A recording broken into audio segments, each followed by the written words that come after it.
Welcome, dear friends, to the enchanting world of words, the Millennium Library. Here, memories take us back to warm nights where grandmothers and mothers wove the most wonderful tales. Our only wish now is for you to listen, to dive deep into the heart of the stories that shaped our minds and souls. We have embarked on this unique project, the Millennium Library, to gather for you a treasure trove of timeless novels and stories, and present them to you with voices full of warmth and sweetness. It is a legacy we are creating together between humanity and artificial intelligence to remain a testament to the power of words and the magic of storytelling throughout the ages. We hope you find in it what delights your souls and enriches your imagination. If this work touches your hearts, we would be delighted if you share it with your loved ones. And remember, your support lies in liking this segment and leaving your comments which illuminate our path. We are here to grow by you and with you. With sincere regards from the Millennium Library.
The Book of Dragons.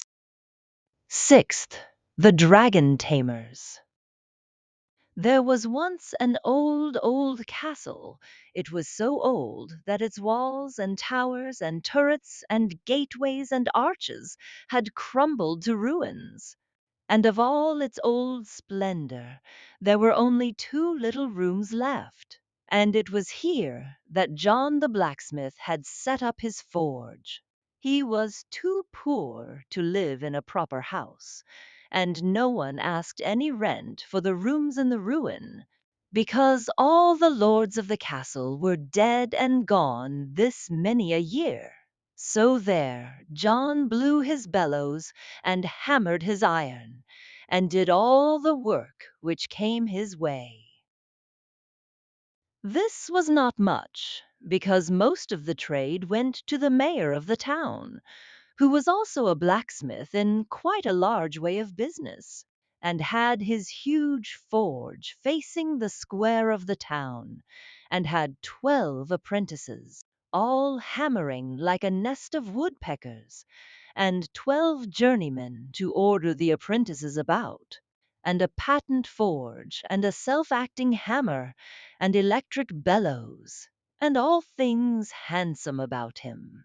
So, of course, the townspeople, whenever they wanted a horse shod or a shaft mended, went to the mayor. John the blacksmith struggled on as best he could, with a few odd jobs from travelers and strangers who did not know what a superior forge the mayor's was. The two rooms were warm and weather tight, but not very large, so the blacksmith got into the way of keeping his old iron, his odds and ends, his faggots, and his twopence worth of coal in the great dungeon down under the castle.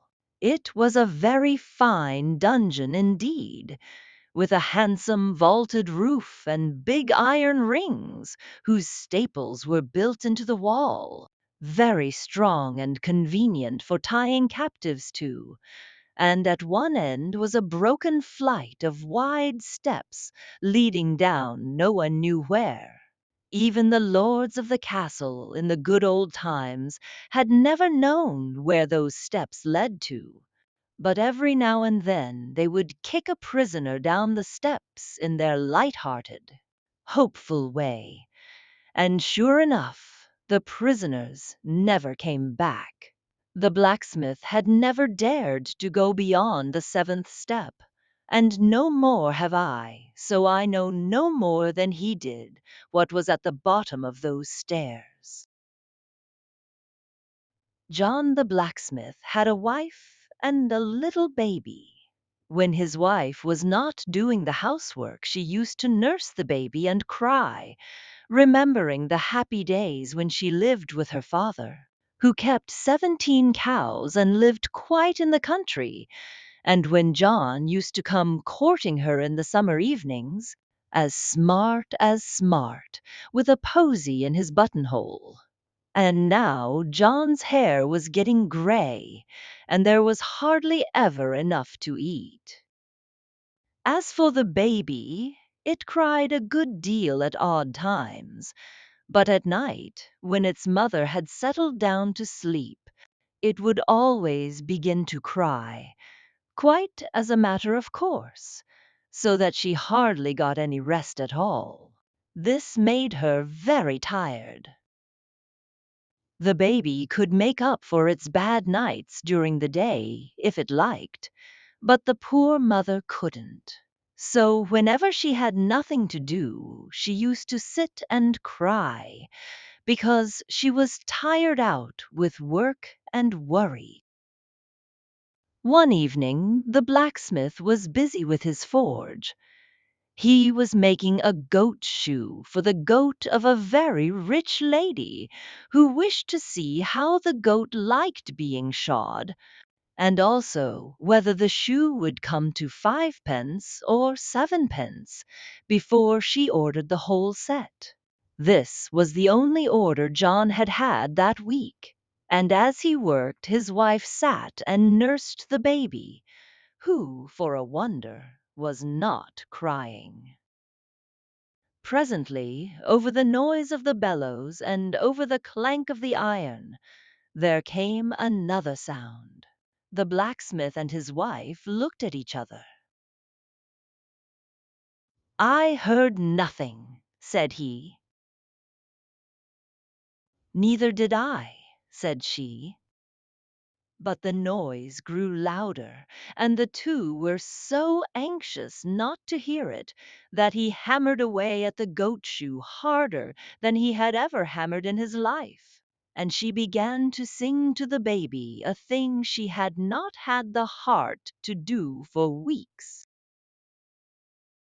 But through the blowing and hammering and singing the noise came louder and louder, and the more they tried not to hear it, the more they had to.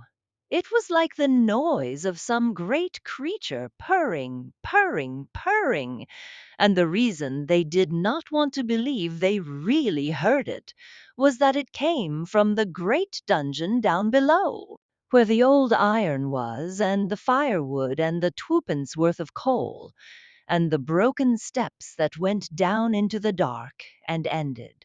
No one knew where. "It can't be anything in the dungeon," said the blacksmith, wiping his face. "Why, I shall have to go down there after more coals in a minute." "There isn't anything there, of course." "How could there be?" said his wife. And they tried so hard to believe that there could be nothing there that presently they very nearly did believe it.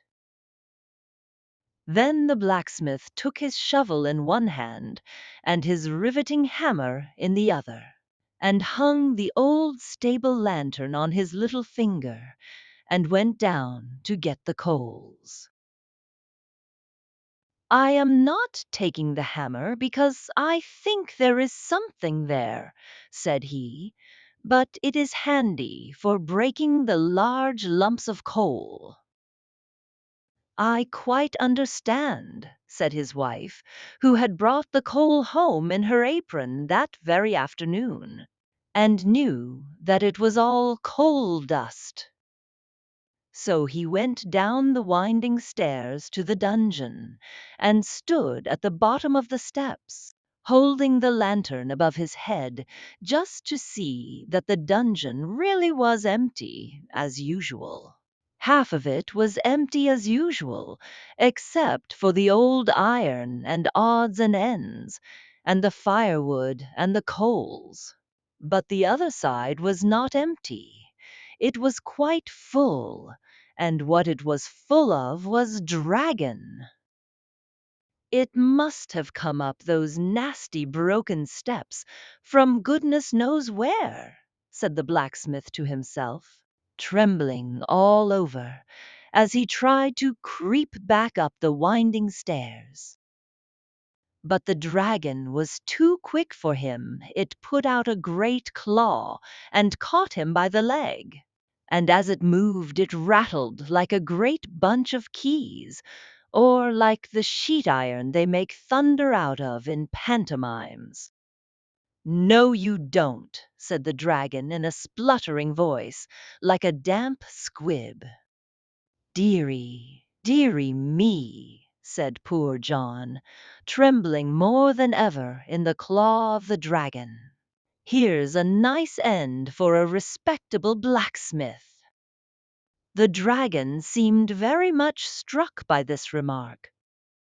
"Do you mind saying that again?" said he, quite politely. So John said again, very distinctly, "Here is a nice end for a respectable blacksmith." "I didn't know," said the dragon. "Fancy now! You're the very man I wanted." "So I understood you to say before," said John, his teeth chattering.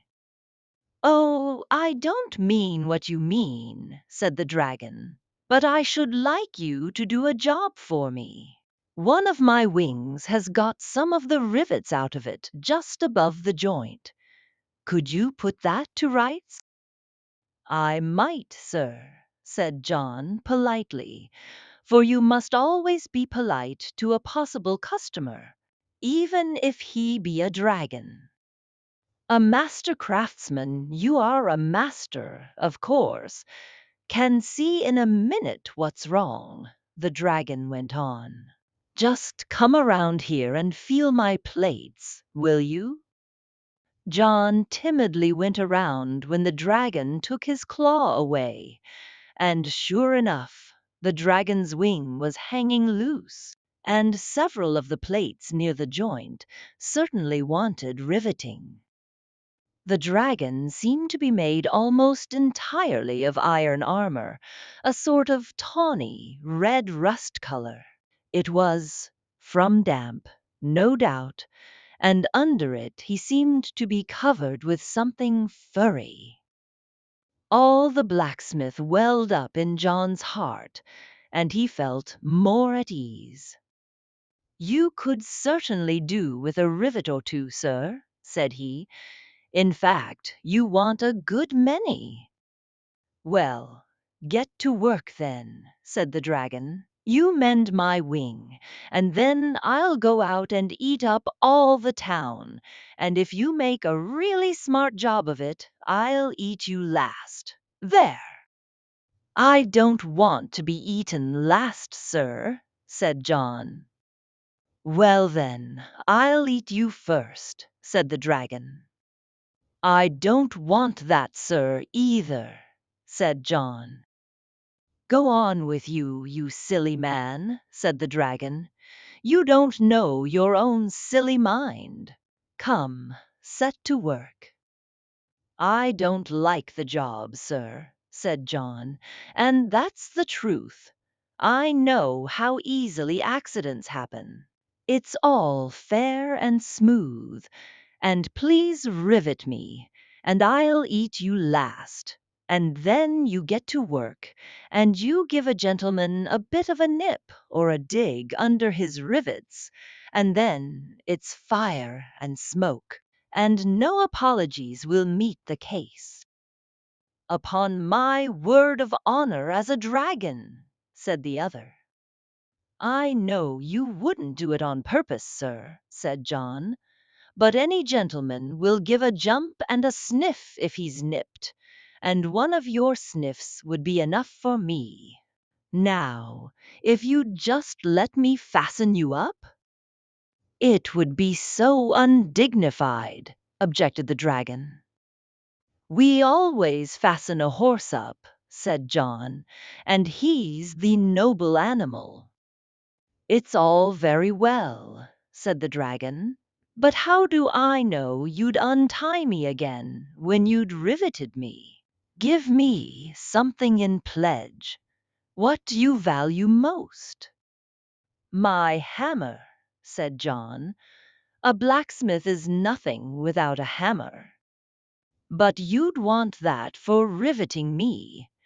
You must think of something else, and at once, or I'll eat you first." At this moment the baby in the room above began to scream. Its mother had been so quiet that it thought she had settled down for the night, and that it was time to begin. "Whatever's that?" said the dragon, starting so that every plate on his body rattled. "It's only the baby," said John. "What's that?" asked the dragon. "Something you value?" "Well, yes, sir, rather," said the blacksmith. "Then bring it here," said the dragon, "and I'll take care of it till you've done riveting me, and you shall tie me up." "All right, sir," said John, "but I ought to warn you. Babies are poison to dragons, so I don't deceive you. It's all right to touch, but don't you go putting it into your mouth. I shouldn't like to see any harm come to a nice-looking gentleman like you." The dragon purred at this compliment and said, "All right, I'll be careful.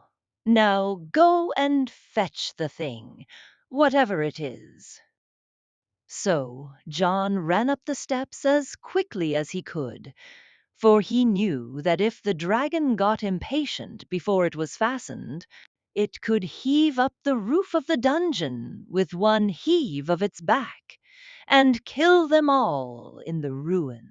His wife was asleep, in spite of the baby's cries, and John picked up the baby and took it down and put it between the dragon's front paws.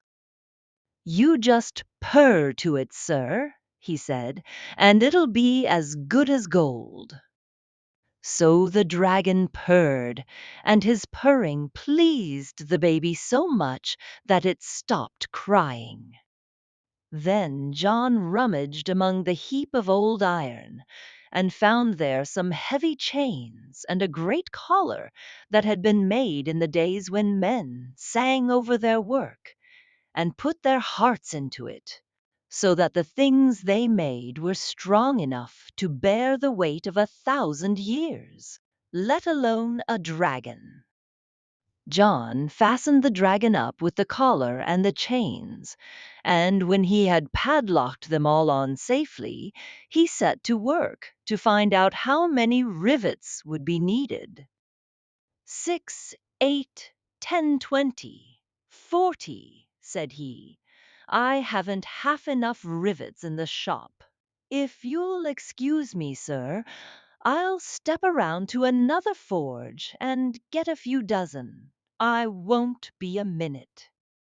And off he went, leaving the baby between the dragon's forepaws, laughing and crowing with pleasure at the very large purr of it.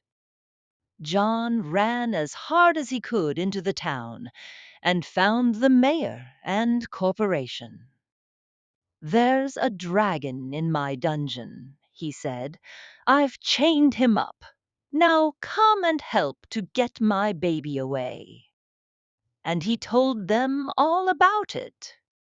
But they all happened to have engagements for that evening. So they praised John's cleverness, and said they were quite content to leave the matter in his hands. "But what about my baby?" said John. "Oh, well," said the mayor, "if anything should happen, you will always be able to remember that your baby perished in a good cause." So John went home again, and told his wife some of the tale. "You've given the baby to the dragon," she cried. "Oh, you unnatural parent!" "Hush," said John, and he told her some more. "Now," he said, "I'm going down. After I've been down, you can go, and if you keep your head, the boy will be all right." So down went the blacksmith, and there was the dragon purring away with all his might to keep the baby quiet. "Hurry up, can't you?" he said.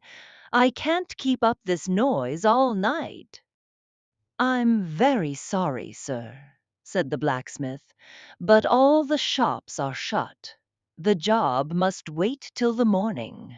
And don't forget you've promised to take care of that baby. You'll find it a little wearing, I'm afraid. Good night, sir." The dragon had purred till he was quite out of breath, so now he stopped, and as soon as everything was quiet, the baby thought everyone must have settled for the night, and that it was time to begin to scream. So it began. "Oh dear," said the dragon, "this is awful."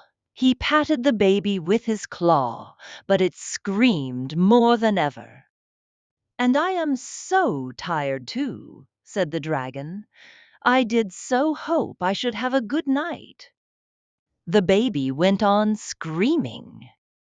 "There'll be no peace for me after this," said the dragon. "It's enough to ruin one's nerves. Hush, then diddums then." and he tried to quiet the baby as if it had been a young dragon. But when he began to sing Hush a Bye, Dragon, the baby screamed more and more and more.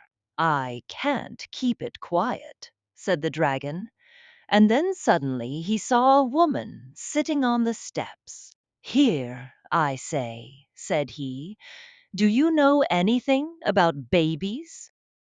I do, a little, said the mother.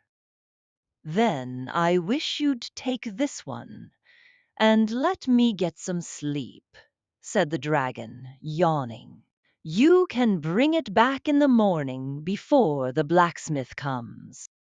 So the mother picked up the baby and took it upstairs and told her husband, and they went to bed happy, for they had caught the dragon and saved the baby.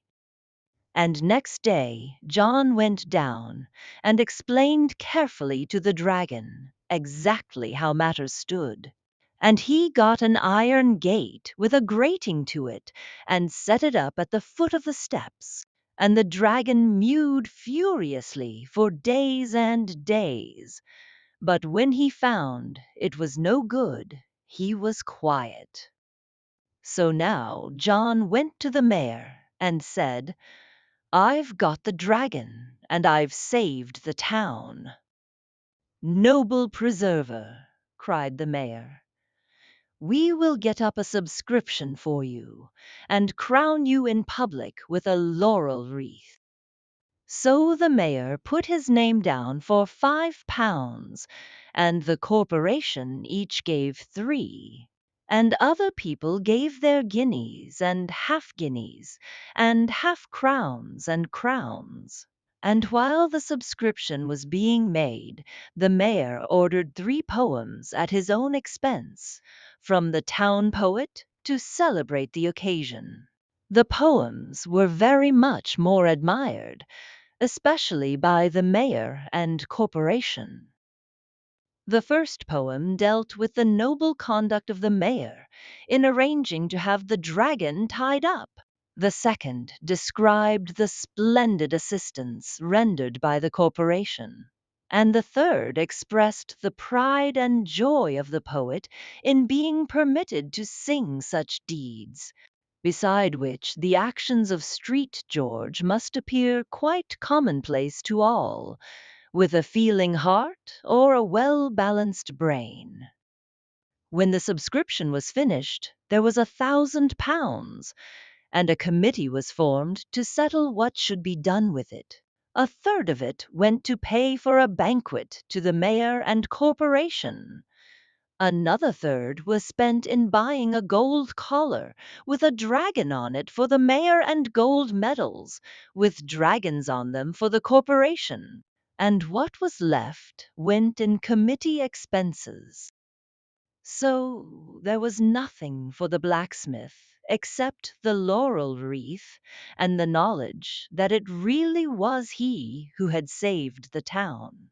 But after this, things went a little better with the blacksmith.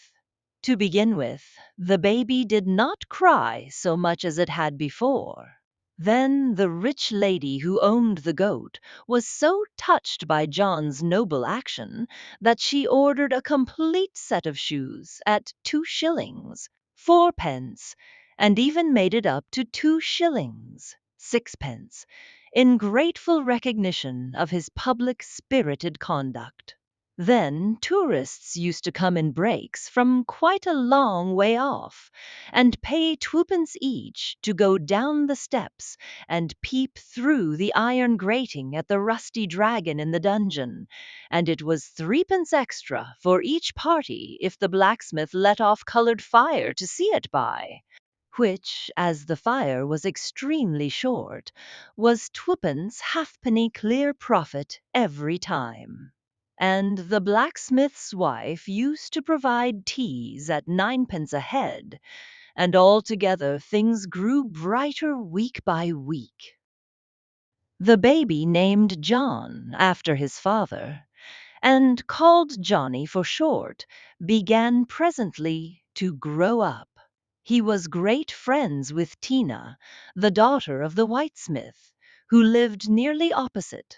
She was a dear little girl, with yellow pigtails and blue eyes, and she was tired of hearing the story of how Johnny, when he was a baby, had been minded by a real dragon. The two children used to go together to peep through the iron grating at the dragon, and sometimes they would hear him mew piteously, and they would light a halfpenny's worth of colored fire to look at him by. And they grew older and wiser. At last, one day, the mayor and corporation, hunting the hare in their gold gowns, came screaming back to the town gates with the news that a lame, humpy giant, as big as a tin church, was coming over the marshes toward the town. "We're lost," said the mayor. "I'd give £1,000 to anyone who could keep that giant out of the town. I know what he eats by his teeth." No one seemed to know what to do, but Johnny and Tina were listening, and they looked at each other and ran off as fast as their boots would carry them. They ran through the forge and down the dungeon steps and knocked at the iron door. "Who's there?" said the dragon. "It's only us," said the children. And the dragon was so dull from having been alone for 10 years that he said, "Come in, dears. You won't hurt us or breathe fire at us or anything?" asked Tina. And the dragon said, "Not for worlds." So they went in and talked to him, and told him what the weather was like outside, and what there was in the papers. And at last Johnny said, "There's a lame giant in the town.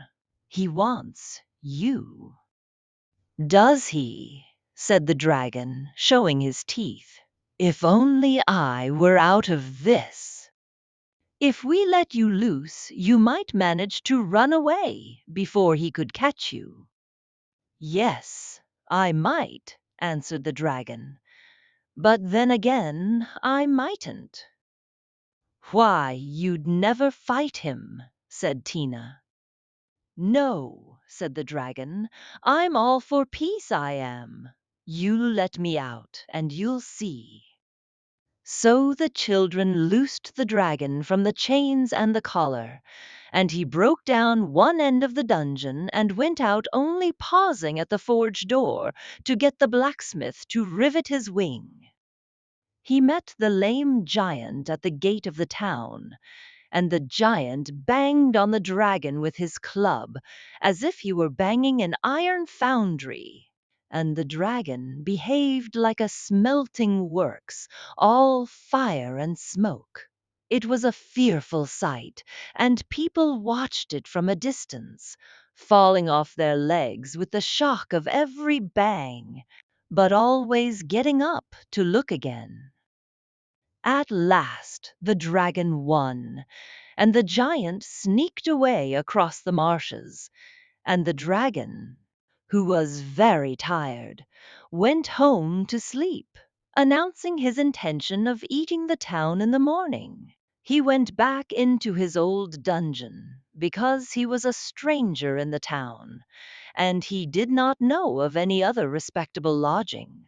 Then Tina and Johnny went to the mayor and corporation and said, "The giant is settled. Please give us the £1,000 reward." But the mayor said, "No, no, my boy. It is not you who have settled the giant, it is the dragon. I suppose you have chained him up again. When he comes to claim the reward, he shall have it." "He isn't chained up yet," said Johnny. "Shall I send him to claim the reward?" But the mayor said he need not trouble, and now he offered £1,000 to anyone who would get the dragon chained up again. "I don't trust you," said Johnny. "Look how you treated my father when he chained up the dragon." But the people who were listening at the door interrupted and said that if Johnny could fasten up the dragon again, they would turn out the mayor and let Johnny be mayor in his place.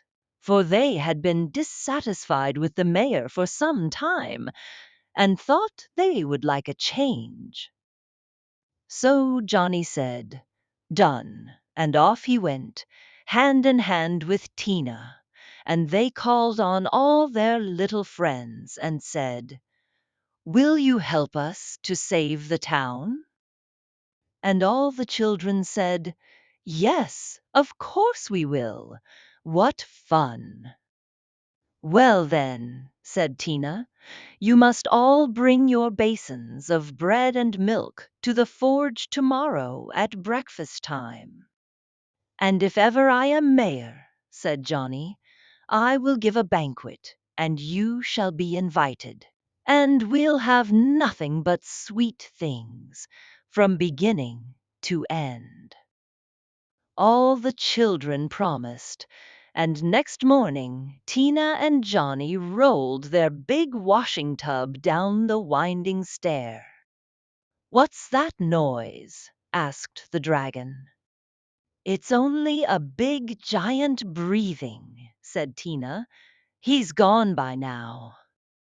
Then, when all the town children brought their bread and milk, Tina emptied it into the wash tub. And when the tub was full, Tina knocked at the iron door with the grating in it and said, "May we come in?" "Oh, yes," said the dragon. "It's very dull here." So they went in, and with the help of 9 other children, they lifted the washing tub in and set it down by the dragon. Then all the other children went away, and Tina and Johnny sat down and cried. "What's this?" asked the dragon. "And what's the matter?" "This is bread and milk," said Johnny. "It's our breakfast, all of it." "Well," said the dragon, "I don't see what you want with breakfast. I'm going to eat everyone in the town as soon as I've rested a little." "Dear Mr. Dragon," said Tina, "I wish you wouldn't eat us.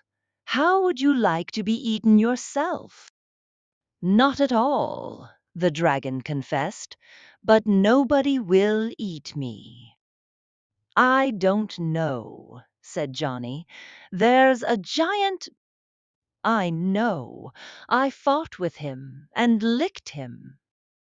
"Yes, but there's another come now the one you fought was only this one's little boy. This one is half as big again."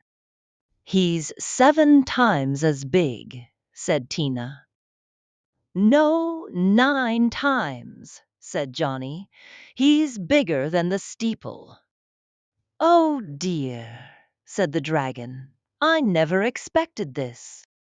"And the mayor has told him where you are," Tina went on, "and he is coming to eat you as soon as he has sharpened his big knife. The mayor told him you were a wild dragon, but he didn't mind. He said he only ate wild dragons with bread sauce." "That's tiresome," said the dragon. "And I suppose this sloppy stuff in the tub is the bread sauce?" The children said it was. "Of course," they added, "bread sauce is only served with wild dragons. Tame ones are served with apple sauce and onion stuffing. What a pity you're not a tame one." "He'd never look at you then," they said. "Goodbye, poor dragon. We shall never see you again. And now you'll know what it's like to be eaten." And they began to cry again. "Well, but look here," said the dragon. Couldn't you pretend I was a tame dragon? Tell the giant that I'm just a poor little timid tame dragon that you kept for a pet." "He'd never believe it," said Johnny. "If you were our tame dragon, we should keep you tied up, you know. We shouldn't like to risk losing such a dear, pretty pet." Then the dragon begged them to fasten him up at once, and they did so, with the collar and chains that were made years ago, in the days when men sang over their work and made it strong enough to bear any strain. And then they went away and told the people what they had done. And Johnny was made mayor and had a glorious feast, exactly as he had said he would, with nothing in it but sweet things. It began with Turkish delight and halfpenny buns, and went on with oranges, toffee, coconut ice, peppermints, jam puffs, raspberry noyau, ice creams, and meringues, and ended with bull's eyes and gingerbread and acid drops. This was all very well for Johnny and Tina, but if you are kind children with feeling hearts, you will perhaps feel sorry for the poor deceived, deluded dragon chained up in the dull dungeon, with nothing to do but to think over the shocking untruths that Johnny had told him.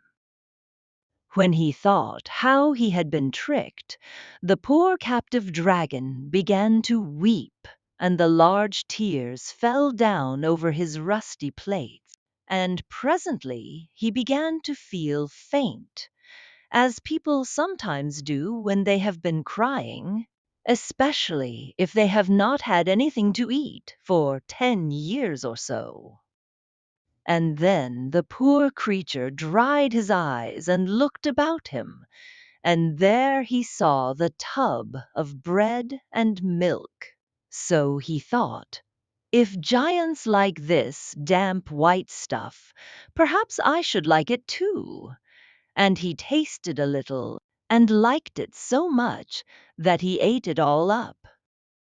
And the next time the tourists came, and Johnny let off the colored fire, the dragon said shyly, "Excuse my troubling you, but could you bring me a little more bread and milk?" So Johnny arranged that people should go around with carts every day to collect the children's bread and milk for the dragon. The children were fed at the town's expense on whatever they liked, and they ate nothing but cake and buns and sweet things. And they said the poor dragon was very welcome to their bread and milk. Now, when Johnny had been mayor 10 years or so, he married Tina, and on their wedding morning they went to see the dragon. He had grown quite tame, and his rusty plates had fallen off in places, and underneath he was soft and furry to stroke. So now they stroked him. And he said, "I don't know how I could ever have liked eating anything but bread and milk. I am a tame dragon now, aren't I?" And when they said that yes, he was, the dragon said, "I am so tame, won't you undo me?" And some people would have been afraid to trust him, but Johnny and Tina were so happy on their wedding day that they could not believe any harm of anyone in the world. So they loosened the chains, and the dragon said, "Excuse me a moment. There are one or two little things I should like to fetch." And he moved off to those mysterious steps and went down them, out of sight into the darkness. And as he moved, more and more of his rusty plates fell off. In a few minutes they heard him clanking up the steps. He brought something in his mouth. It was a bag of gold. "It's no good to me," he said. "Perhaps you might find it useful." So they thanked him very kindly. "More where that came from," said he, and fetched more and more and more, till they told him to stop. So now they were rich, and so were their fathers and mothers. Indeed, everyone was rich, and there were no more poor people in the town. And they all got rich without working, which is very wrong. But the dragon had never been to school, as you have, so he knew no better. And as the dragon came out of the dungeon, following Johnny and Tina into the bright gold and blue of their wedding day, he blinked his eyes as a cat does in the sunshine, and he shook himself, and the last of his plates dropped off, and his wings with them, and he was just like a very, very extra-sized cat. And from that day he grew furrier and furrier, and he was the beginning of all cats. Nothing of the dragon remained except the claws, which all cats have still, as you can easily ascertain. And I hope you see now how important it is to feed your cat with bread and milk. If you were to let it have nothing to eat but mice and birds, it might grow larger and fiercer, and scalier and tailier, and get wings and turn into the beginning of dragons. And then there would be all the bother over again. Conclusion of our journey. And so we reach the conclusion of our journey for today, within the unending worlds of words and the never folding pages of knowledge. We have spent an enjoyable and beneficial time together within the embrace of Millennium Library, where voices meet tales and a new cultural legacy is forged. We hope you have enjoyed every moment and delved deeply into the dimensions of the story or novel we presented to you. Always remember that this grand edifice, Millennium Library, is the result of a unique collaboration between human creativity and the profound depth of artificial intelligence. Our goal is to enrich your ears and minds with the treasures of world literature and to make knowledge accessible to everyone, while preserving the ownership rights of Millennium Library for this distinctive production. Don't forget to follow us and activate the notification bell to receive all new content. And share this podcast with everyone around you, for knowledge is light, and together we illuminate the paths. Until we meet again in a future episode and a new literary adventure, may you be in the care and keeping of Allah, and within the realm of immortal words. Millennium Library, where tales are embodied, knowledge is narrated, and creativity is immortalized.